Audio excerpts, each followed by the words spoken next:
आप और वालदा कहता फिरदा है कि मेरे पुत्र ने सच आख्या, तो जिन्हों कायनात दा रब कहे कि मेरे बंदे ने सच आख्या, एक मरतबा ये बंदा ये कलमात नूं अदा करता है तो अल्लाह पाक कहते ने सादा का अबदी मेरे बंदे ने सच बोलिया।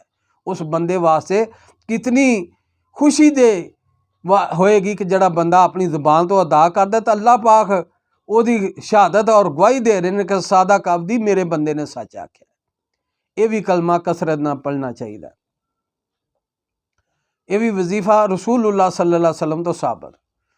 तीसरा, रसूलुल्लाह सल्लल्लाहु अलैहि वसल्लम दे सहाबी सैयदना अबू हुरैरा रज़ी अल्लाह तआला अन्हु तो हदीस है, रसूलुल्लाह सल्लल्लाहु अलैहि वसल्लम ने फरमाया जड़ा बंदा ये दिन दे अंदर 100 मरतबा पढ़ता है सुबहान अल्लाह व बिहम्दिही, अपनी ज़ुबान तो 100 मरतबा अदा करता है, 100 मरतबा कलमे अदा करता है।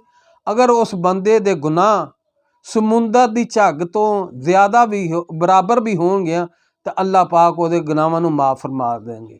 कोई भी बदनसीब ऐसा नहीं कि जिहदे समुंदर की झग के बराबर गुनाह हो तो वो गुनाह वो तो दूर होंगे जड़ा 100 मरतबा कहेगा। चौथा वजीफ़ा सैयदना अबू हुरैरा रज़ी अल्लाह तआला अन्हु तो हदीस है, रसूलुल्लाह